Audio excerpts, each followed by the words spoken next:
Bonjour, mon nom est David Caru, je suis membre de la Société théosophique en Suisse et aujourd'hui j'ai le plaisir d'interviewer Robert Bellon, président de l'Association théosophique canadienne. À plusieurs reprises avec Robert, nous avons eu l'opportunité de travailler ensemble lors de sessions en Zoom avec la participation des membres du Canada, de la France et de la Suisse. Bonjour Robert. Bonjour David. Robert, dans certaines de vos vidéos, dans vos écrits, vous dites que la théosophie peut nous aider à améliorer notre vie. Vous allez même jusqu'à dire que tout le monde devrait plus ou moins jeter un œil à ce qu'est la théosophie. Pourriez-vous m'apporter quelques précisions à ce sujet? Parce que lorsqu'on regarde les chiffres, il semble qu'il y ait environ 26 000 membres à la Société théosophique dans le monde. Est-ce que vous ne pensez pas que très peu de gens semblent s'intéresser à la théosophie? Dans un premier temps, je pense que pour savoir si oui ou non la théosophie peut nous aider à améliorer notre vie, il faut avoir une petite idée de c'est quoi la théosophie.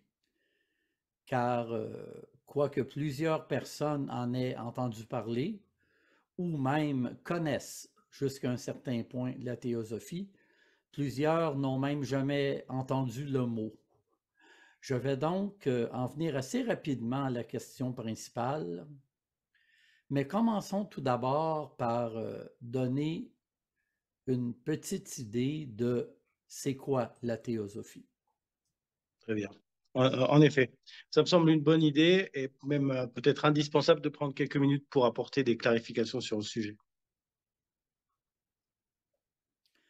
Le terme théosophie vient de deux mots grecs, théo et sophia. Théo pour Dieu ou divin et sophia pour sagesse.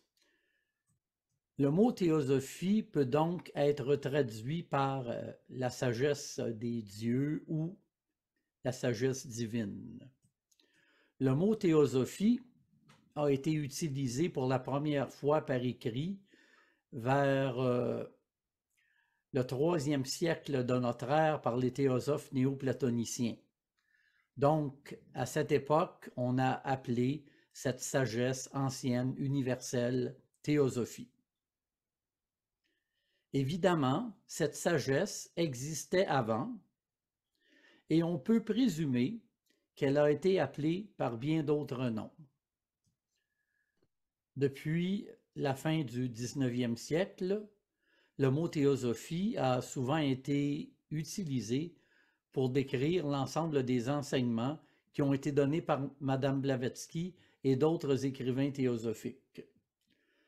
Toutefois, quoique je parlerai aussi de la théosophie de Madame Blavatsky et de la Société théosophique, aujourd'hui je vais surtout m'attarder à parler de la théosophie en tant que cette sagesse sans âge universelle, sous-jacente à toutes les religions. Très bien. C'est la question. Comment cette sagesse universelle, aujourd'hui, peut être utile à la grande majorité des gens qui, au quotidien, sont préoccupés par le logement, la précarité, prendre soin de leur famille.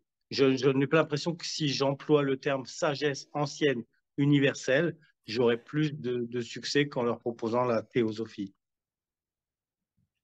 Oui, dans un premier temps, si on considère la population mondiale dans son ensemble, les gens sont bien sûr tous différents, mais on peut néanmoins les regrouper dans certaines catégories.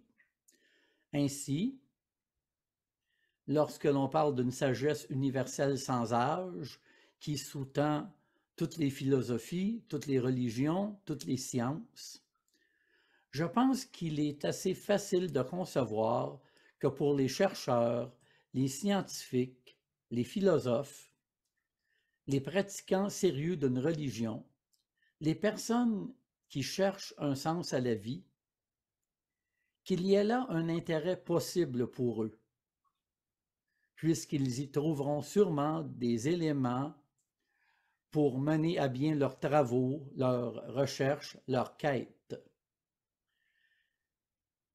Ces groupes sont en fait les sources de la majorité des membres que nous avons eus et que nous avons actuellement dans la société théosophique. Nous explorerons cela ensemble dans la prochaine vidéo et aussi nous verrons qu'il y a le 90% des gens qui ne sont ni chercheurs, ni religieux, ni philosophes, soit parce qu'ils ne s'intéressent pas à ces choses, soit parce qu'ils n'en ont tout simplement pas le temps, puisqu'ils passent tout leur temps à régler les problèmes de la vie quotidienne et à essayer d'assurer une vie décente pour eux-mêmes et pour leur famille. Car toutes ces personnes gagneraient aussi à s'intéresser à certains principes théosophiques, car cela pourrait grandement améliorer leur qualité de vie et celle de leurs proches. Parlons de la réduction du stress, d'une vie plus harmonieuse avec soi, sa famille, son entourage, avec le monde. Parlons de la quête du bonheur, qui est la quête de tous et chacun d'entre nous. Nous explorons ensemble le pourquoi il est si important pour ceux qui luttent et s'inquiètent du changement climatique, de l'environnement, de l'économie, dans le sens d'une répartition équitable des richesses pour tous, du bien-être des animaux. Pourquoi et comment les principes de la théosophie peuvent aider à traverser ces temps avec plus d'équanimité et comment nous pouvons faire partie de la solution et non du problème. Très bien. Merci Robert. Je pense que nous aurons des commentaires ou des questions. Et d'ailleurs, nous aurons bientôt l'occasion de faire une autre entrevue pour clarifier tout ça. Merci David. Au revoir Robert. Au revoir.